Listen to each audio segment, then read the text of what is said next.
uso de tamoxifeno y el síndrome de Lynch. Dentro de la patología tenemos la clasificación en función a la extensión, circunscrito difuso, o su clasificación por crecimiento, exofítico, endofítico, exoendofítico y superficial. Exofítico que crece hacia afuera, endofítico que crece hacia adentro, exoendofítico que crece en ambas direcciones, o el superficial que únicamente adopta el epitelio. Tenemos dentro de las subclasificaciones cáncer de endometrio de tipo endometrioide, mucosamentante, papilar, de células claras, mesonéfico, neuroendocrino, y el pavimentoso. La propagación puede ser por extensión, ya sea por superficie o profundidad, por vía linfática, que puede afectar el pedículo superior, inferior y del ligamento redondo, ¿ya? Puede ser también por vía sanguínea o por implantación. Dentro de la clínica es síntoma cardinal, meteorragia. Este es el síntoma cardinal. Puede haber además un flujo, ¿no?, de característica más sanguinolenta y a veces se presenta con dolor, ¿no? Entonces, tener en cuenta de que el cáncer de endometrio puede presentarse con otros procesos ginecológicos, además, o extraginecológicos. Dentro de los ginecológicos, hiperplasia endometrial, que haya confluente la presencia de miomas, pólipos o endometriosis. Y que se llama también, las pacientes pueden presentar obesidad, diabetes y hipertensión arterial, ¿no? Prácticamente el síndrome metabólico es un factor de riesgo muy importante para hiperplasia y cáncer de endometrio. ¿Cómo se realiza el diagnóstico? En función, se puede realizar acitodiagnóstico por histerometría, histerosalpingografía, muy importantes, histeroscopía, ecografía y el Legrad. Se dice en función al pan-COEIN que el tamaño del endometrio en una paciente postmenopáusica debería ser máximo de 5 milímetros, por si acaso. Tenemos también la estratificación del cáncer de ovario, del cáncer de endometrio en función a la FIGO. 1A, limitado solo a endometrio y que esté tomado simplemente menos del 50% del miometrio.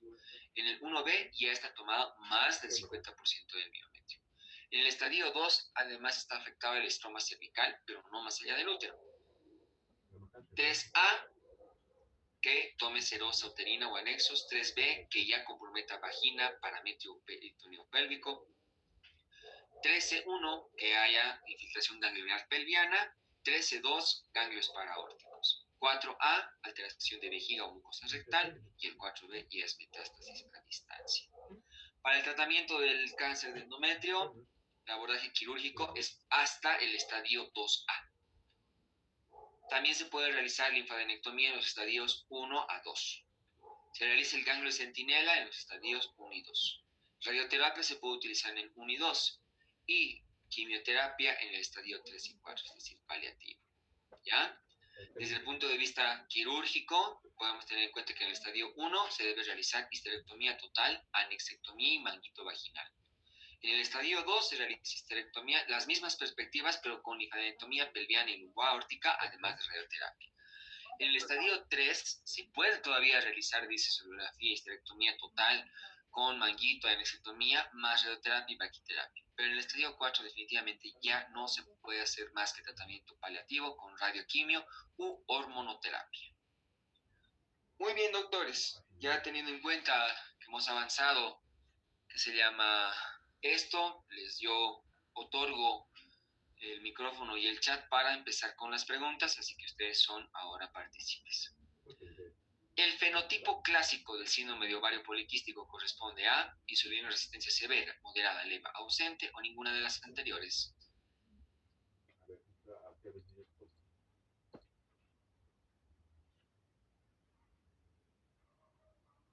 A.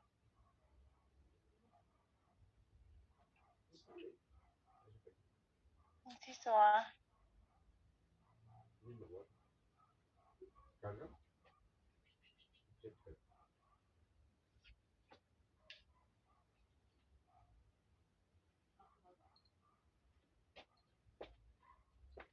El fenotipo clásico es obesidad e insulinoresistencia severa. El fenotipo ambulatorio es menos androgénico con insulinoresistencia moderada. El tercer fenotipo es anovulación crónica, síndrome de ovario poliquístico sin hiperandrogenismo, ¿no? Entonces, el fenotipo clásico tiene insulinoresistencia severa.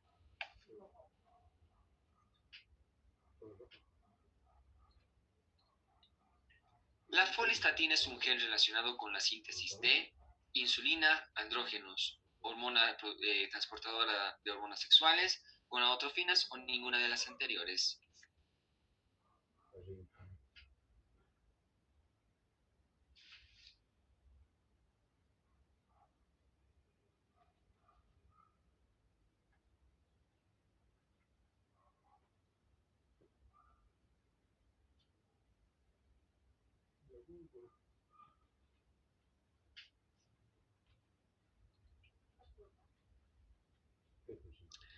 Los genes relacionados con la acción y secreción de gonadotrofinas se denominan FST o también llamadas folistatina, que actúan inhibiendo la maduración folicular. De todos los genes probablemente afectados, el que parece involucrado en el desarrollo del síndrome de ovario poliquístico sería la folistatina, ¿no? Entonces, ¿de qué está? Gonadotrofinas, doctores.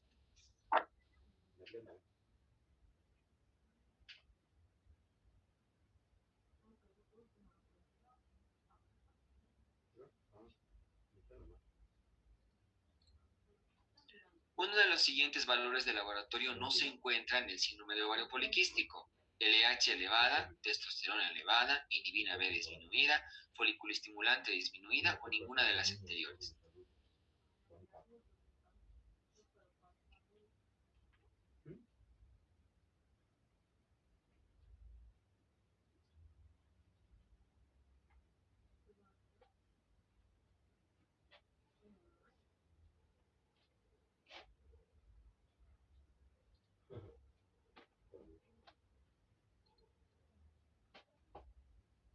¿Qué pasa con la inhibina en el síndrome de ovario poliquístico?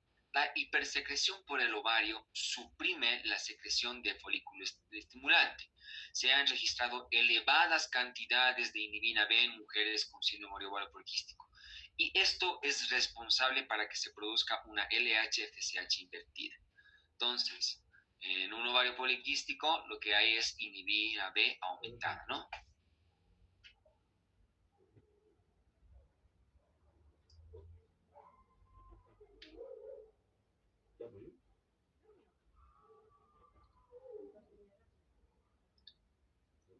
La sustancia transportadora de hormonas sexuales se encuentra disminuida por la acción elevada de insulina, andrógeno, folículo estimulante, estrógeno o ninguna de las anteriores. A.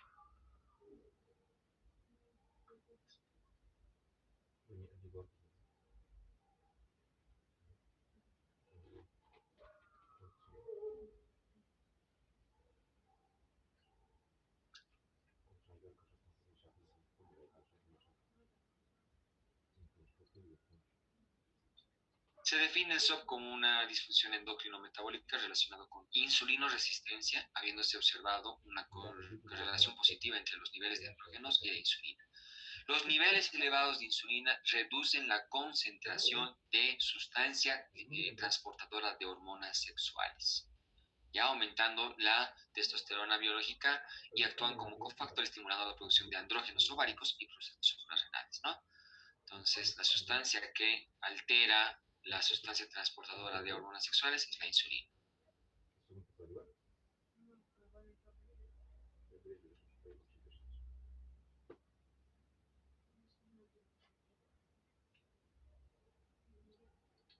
Las pacientes con síndrome de ovario poliquístico tienen riesgo de desarrollar hipotiroidismo, síndrome de Cushing, diabetes mellitus, síndrome nefrótico o ninguna de las anteriores. C. C. C.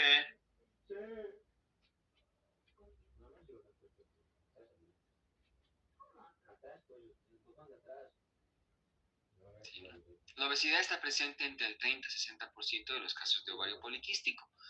La prevalencia de la intolerancia a la glucosa es un 30-40%, por lo tanto la presencia de insulinoresistencia y obesidad, componentes del síndrome metabólico, aumenta el riesgo de desarrollar diabetes tipo 2 o alguna enfermedad cardiovascular.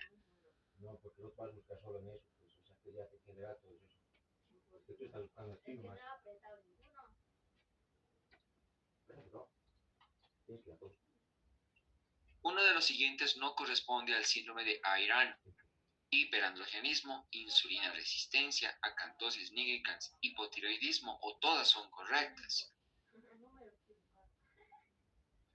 La D. D.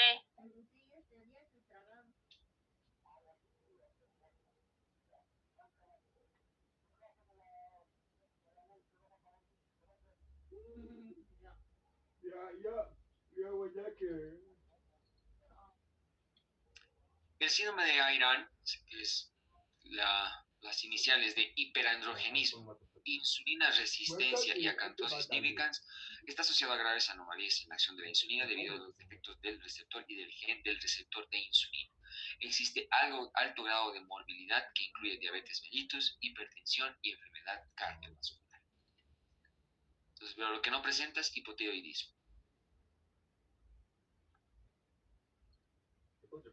Uno de los siguientes no corresponde a los fármacos de acción central para el tratamiento del ovario poliquístico: medroxiprogesterona, anticonceptivos orales, espironolactona, ciproterona y corticoides.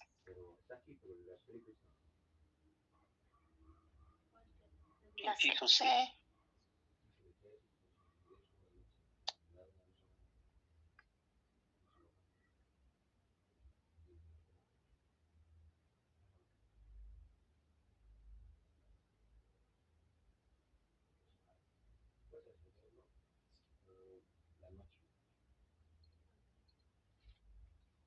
Recordemos, los de nivel central, análogos de la GnRH, anticonceptivos orales, medroxiprogesterona, ciproterona y corticoides.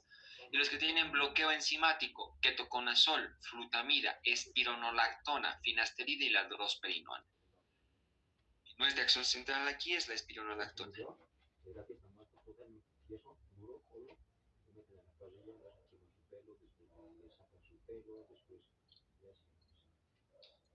Es causa de menorrea primaria de origen hipotalámico, craniofaringioma, síndrome de silla turca vacía, hipogonadismo hipogonadotrófico no calman, histiocytosis o adenomas.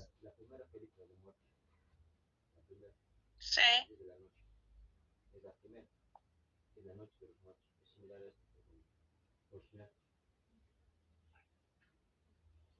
La C.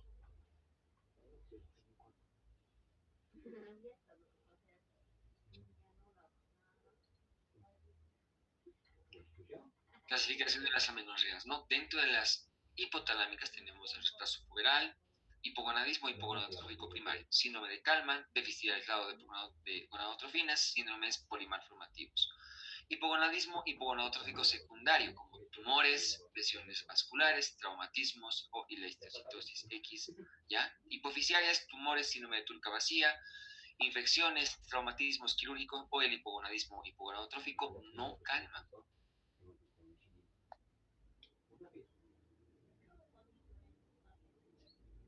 Si fuera hipofisiario, muchos estaban respondiendo con la C.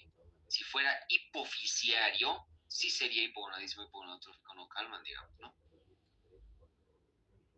Y craniofaringioma no es hipotalámica también, doctor. Silla turca. Síndrome de silla turca, hipofisiaria. Tumores como craniofaringioma, hipofisiaria. Aquí la pregunta es hipotalámica.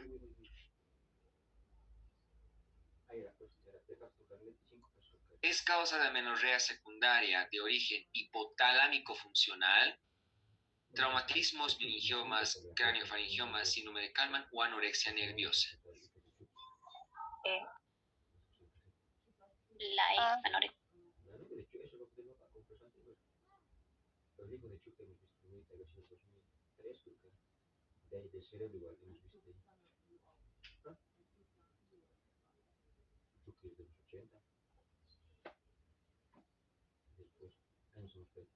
Hipotalámicas tenemos orgánicas, traumatismos, tumores, infecciones o el cinismo, otra vez síndrome de Kalman, o funcionales como anorexia nerviosa, pérdida de peso, ejercicio físico intenso, psicógena, postpilda o idiopática.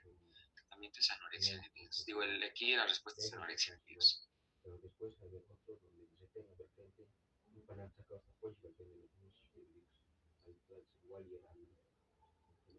No es característica del síndrome de Turner. Genes involucrados, WNT4, FOX, BMP15, monosomía parcial de cromosoma X, las niñas con cariotipo 45X presentan linfedema congénito, suelen presentar aorta bicúspide, coartación de aorta y estenosis, tronco con tórax ancha y mamilas separadas.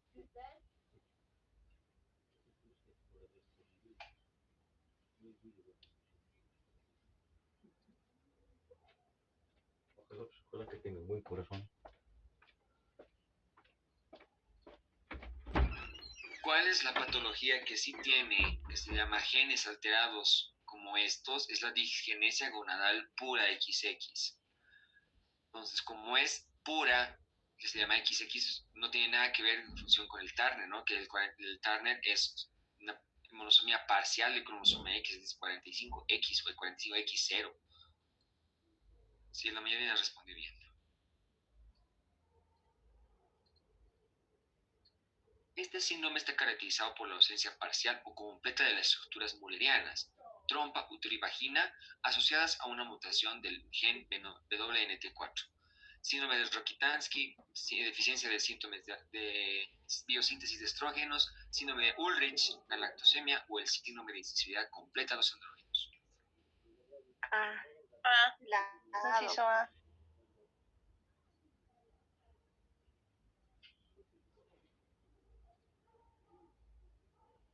Síndrome de Mayer-Rokitansky-Kuster-Hauser. Este síndrome está caracterizado por la ausencia parcial o completa de las estructuras mullerianas, ¿no? Trompas, útero y vagina, asociada a una mutación del gen WNT4. Su incidencia es de 1 en 4.000 a 5.000 recién nacidos, ¿no? Entre comillas, un poquito raro encontrar.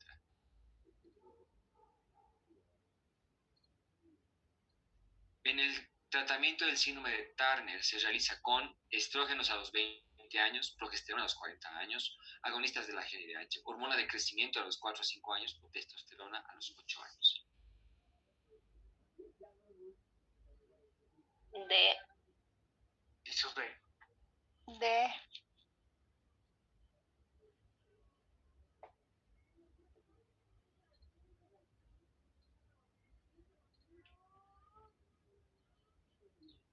El síndrome de Turner se propone tratamiento con hormona de crecimiento entre los 4 o 5 años, seguido de inducción puberal en edad normal, ¿no? Es decir, que los estrógenos debíamos haberlos utilizado cuando, entre comillas, comienza aparentemente la adolescencia, ¿no? O por lo menos la edad promedio de la menarca, ¿no? Pero aquí la respuesta sí es hormona de crecimiento.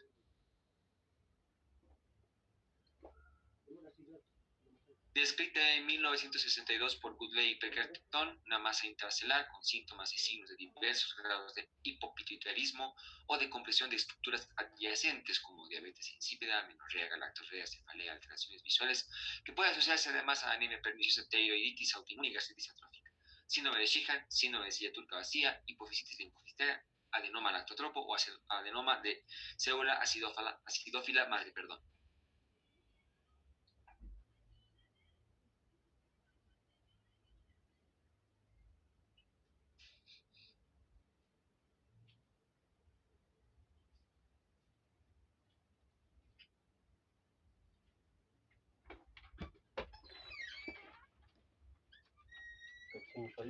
Hipofisitis linfocitaria, ¿no? Descrita en 1962 por Goodey y Pickerton. Desde entonces se han comunicado más de 100 casos. Raro esta enfermedad, no siendo cada vez más habitual su diagnóstico con la generalización del empleo de métodos de técnicas como la tomografía y la resonancia magnética. Histológicamente hay tres tipos: linfocítica, granulomatosa y sanomatosa, ¿no? Su manifestación clínica dependerá del grado y del tipo de infiltración linfocitaria, como una masa intracelular con signos y síntomas de diversos grados de hipopituitarismo o compresión de estructuras adyacentes como diabetes insípida, amenorrea, galactorrea, cefalea, alteraciones visuales, etc. Hipofisitis linfocitaria.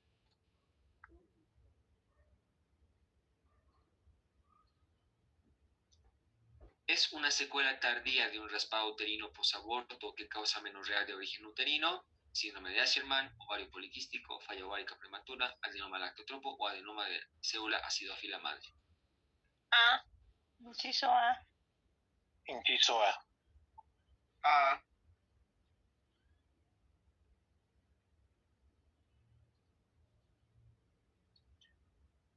Amenorreas secundarias de causa uterina, el síndrome de Asherman. No fue el primero en describir la ulceración traumática de la cavidad uterina luego de un raspado puerperal, pero esta entidad adquirió jerarquía las publicaciones de Asherman en 1948. ¿No? El síndrome es generalmente secuela tardía de un raspado uterino o a un parto o a un aborto. Síndrome de Asherman. Paciente acude con amenorrea secundaria con test de embarazo negativo, prueba de progesterona positiva, con LH disminuida y con prueba de GNRH normal. Lo más probable es que su amenorrea se deba a hipotiroidismo, hiperprolactinemia, poliquistosis ovárica, patología hipotalámica o oforitis autoinmune.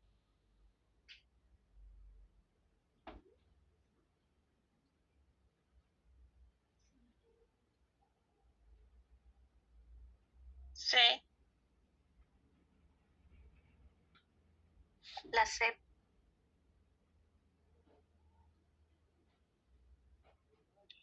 Paciente, test de embarazo negativo, prueba de progesterona. La de progesterona es positiva y por lo tanto es un cuadro de ovulación. Se tendrán que realizar los estudios en función a FSH, LH, TSH y prolactina. Pero si el test de embarazo de progesterona es negativa, hay que hacer la prueba de estrógenos. ¿Ya? Es negativa, amenorrea uterina, pero es positiva y tendremos otra vez que averiguar todas estas causas, ¿ya? Donde si hay LH aumentada, poliquistosis ovárica o un perfil androgénico. Si es LH disminuida, tendré que realizar una prueba de gonadotrofinas. Normal, patología hipotalámica. Y si es patológica, patología hipofisiaria. ¿Ya? En este caso les está diciendo que la GNRH es normal, por lo tanto es patología hipotalámica.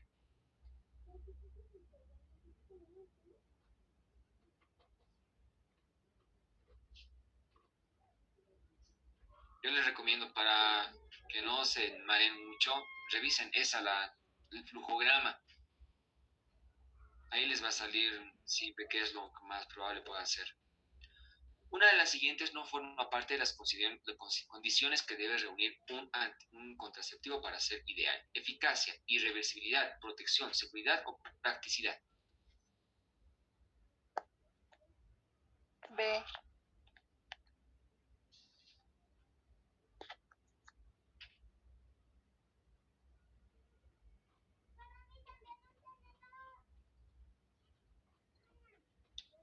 El anticonceptivo ideal debe reunir estas condiciones: ser eficaz, reversible, tolerable, seguro, que tenga aceptabilidad, práctico, accesible y que además en lo posible tenga protección para infecciones transmisibles. Aquí la respuesta es irreversible, ¿no?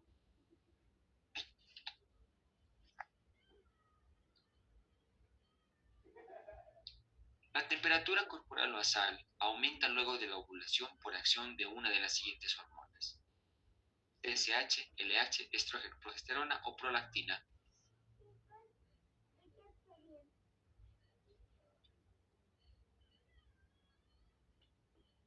D.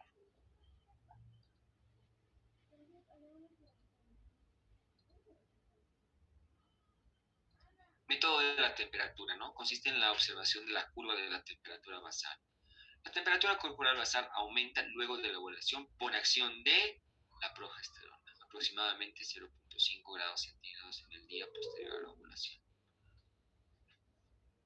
Quien se encarga de la temperatura después de la ovulación es la progesterona.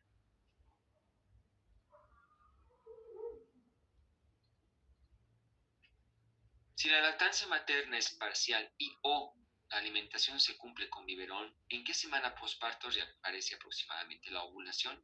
Quinta semana, 7 a 12, semana 48, 32 a 80 semanas o ninguno.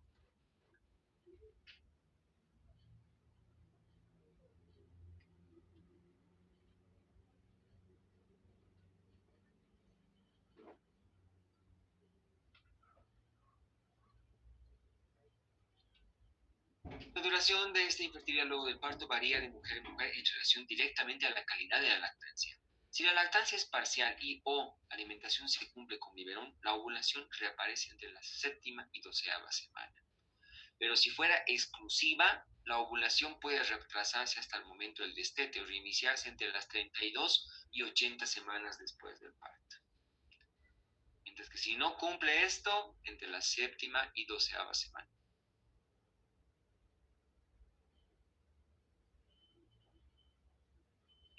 Es contraindicación específica del dispositivo intrauterino congestágeno, es decir, hormonal, enfermedad pélvica inflamatoria, aborto séptico, trombosis venosa profunda, enfermedad de Wilson o sospecha de embarazo. C.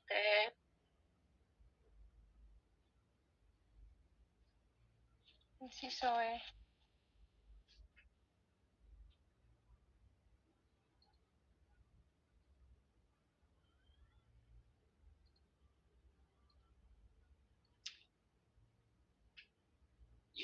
Ya las contraindicaciones se enumeran, había puesto yo un cuadrito, ¿no? A grandes rasgos, EPI, aborto séptico, sepsis, ocurridas en los 3 meses, cavidad uterina severamente distorsionada, sangrado uterino normal, neoplasia uterovaginal, sospecha de embarazo, todas son para cualquier tipo de DIU.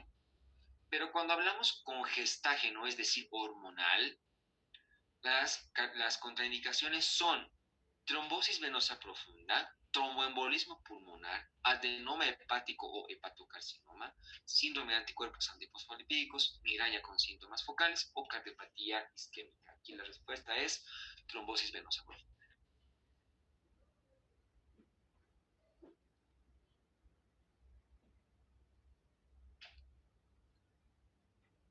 ¿Cuál es la complicación más común para el uso del DIU? Dolor, perforación uterina, enfermedad pélvica inflamatoria, embarazo ectópico o todas. B. La E.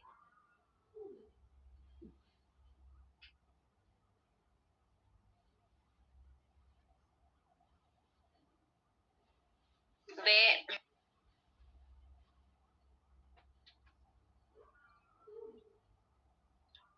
Complicaciones. La incidencia de complicaciones es poco frecuente. Cuando una complicación ocurre habitualmente, pero no siempre, se debe interrumpir el uso del dispositivo uterino. La más común es la perforación uterina. Ocurre entre el 0.5 al 1 de cada 1000 colocaciones de DIU. ¿En qué casos especialmente se produce la perforación? En posiciones viciosas, como el útero de retrogresión flexión fija, úteros fijos con móviles lateralizados o flexionados, ¿no? Que no han sido diagnostizados previamente. La perforación uterina es el más común. Uno de los siguientes pertenece al grupo de gestágenos derivados de la 19-norprogesterona, medroxiprogesterona, ciproterona, nomegestrol, megestrol o la clormadinona. A.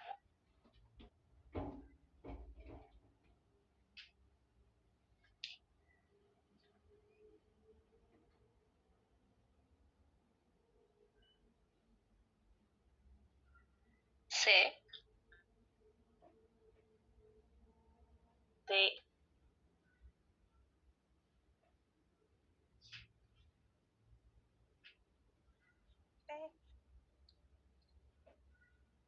Dentro de los gestágenos derivados de la progesterona o pregnanos, medroxiprogesterona, ciproterona, clormadinona y el megestrol. Derivados de la 19-norprogesterona abarcan nomegestrol, acetato de ureapristal y la nesterona. Aquí la respuesta es nomegestrol.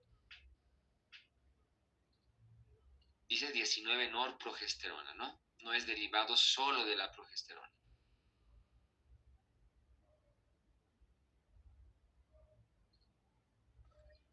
Los anticonceptivos orales tienen el siguiente mecanismo de acción anticonceptiva.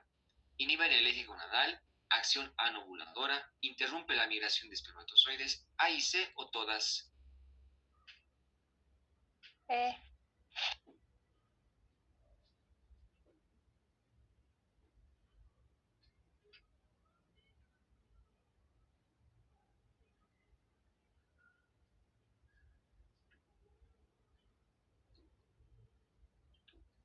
Los anticonceptivos orales o hormonales pueden actuar de forma esquemática a 3 niveles distintos.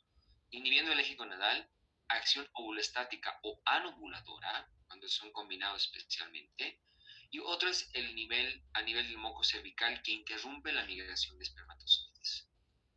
Todas.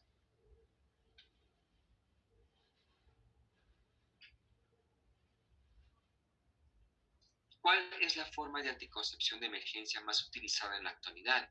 Minipíldoras, dietilestilbestrol, método USP, levonorgestrel o el acetato de ulipristal. D. La de La D.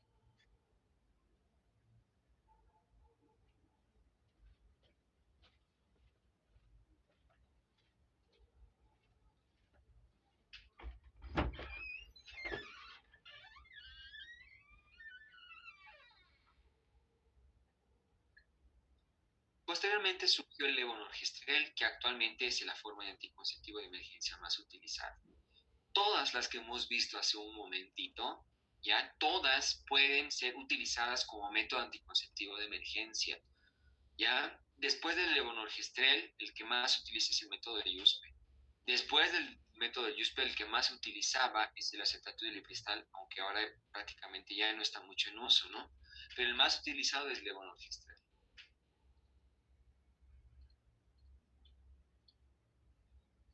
¿Cuál es la causa más común de sinequias o adherencias intrauterinas? Parto, cirugía, toma de biopsia, colocado de dispositivo intrauterino o raspado del endometrio luego de un aborto.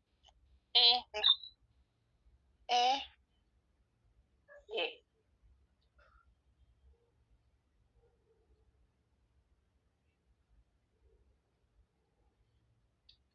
La causa más común es el raspado del endometrio afectado en un aborto o posparto también, ¿no? Como veíamos en función a las amenorreas.